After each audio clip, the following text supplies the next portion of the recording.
لك امبارح بجاحة معلبة، اهو النهارده دخلنا في أزمة جديدة، ضحك جديد، ضحك بيور، ضحك خام. السلام عليكم ورحمة الله وبركاته. مساء الخير عليكم جميعا اخواتي في كل مكان، يا رب تكونوا بخير. واحب ابدا كلامي طبعا بصلاه الحبيب المصطفى محمد صلى الله عليه وسلم. اللهم صل وسلم وزد وبارك على حبيبنا ونبينا محمد. ومش عايزين ننسى الدعاء لاخواتنا في فلسطين، ربنا ينصرهم ويرفع رايه الاسلام والمسلمين ويرحم امواتهم وامواتنا اجمعين. بسم الله الرحمن الرحيم، واكثروا من الصلاه على حبيب المصطفى محمد. بسم الله الرحمن الرحيم. خلينا نتكلم الاول، نبعد الموضوع اللي احنا جايين نضحك عليه في الضحك الخام، وخلينا نتكلم في موضوع عودة كينج النادي الاهلي، كينج وسط النادي الاهلي، افضل لاعب في مصر، وهو امام عاشور. امام عاشور اليوم يعود الى تدريبات النادي الاهلي بعد غياب بسبب الاصابة في الكتف في الكورتوا. فالحمد لله. طبعا الناس كلها تنتظر عودة امام عاشور على صفيح ساخن، حته كده، يعني تحس كده ان انت تشوف وسط ملعب النادي الاهلي يضم امام عاشور، اليو ديانج، محمد علي بن رمضان. يعني لك ان تتخيل ان انت بس تسمع الاسماء دي، مش تشوفها بس في ارضيه الملعب، انت تسمع ان وسط ملعب النادي الاهلي هو ده.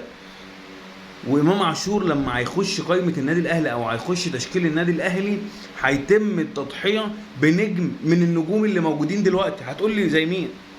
نجم زي تريزيجيه، نجم زي بن شرقي، دي نجوم يعني يعتمد عليها في القائمه الاساسيه. هيتم التضحيه بلاعب من اللعيبه دي لسبب يعني عشان تحط امام عاشور في القائمه الاساسيه. وامام عاشور طبعا لا غنى عنه، امام عاشور ما يقعدش لاي حد دكه. هتقول لي يعني تريزيجيه هو اللي يقعد؟ تريزيجيه في الفتره الاخيره بسبب العامل النفسي اللي عنده ضايع، تريزيجيه محتاج وقفه شويه مع نفسه، تريزيجيه محتاج يراجع ويحاسب نفسه.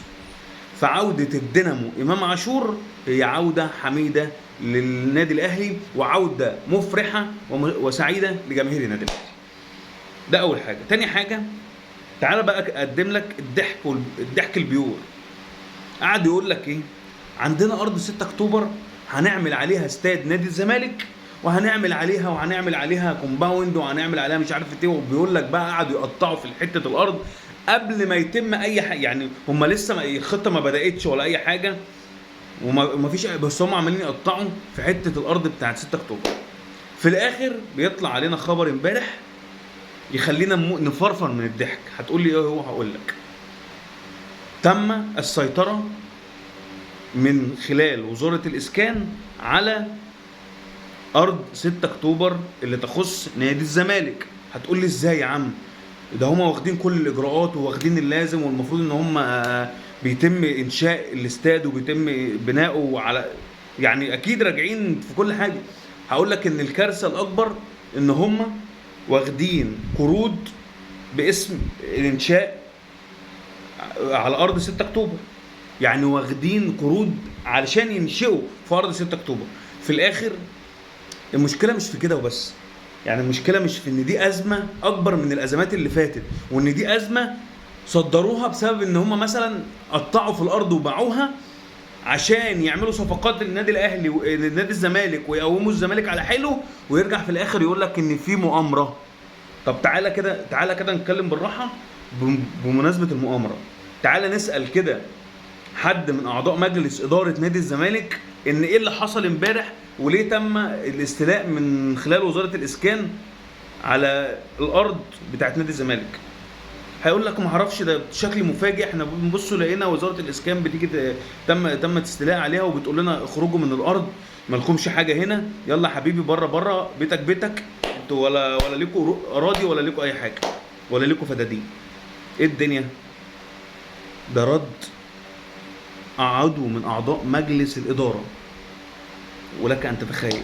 وعلى كل بقى، على كل ده، على كل الازمات ماشيه كده، وفي الاخر يقول لك ان مفيش حد واقف مع نادي الزمالك. الدنيا كلها بتتآمر مع نادي الزمالك، عليه ديون لاتحاد الكوره، والدنيا كلها بتتآمر على نادي الزمالك، بيتصلح له حاجات من هنا وبيتعدل له حاجات من هنا، والدنيا كلها بتتآمر على نادي الزمالك.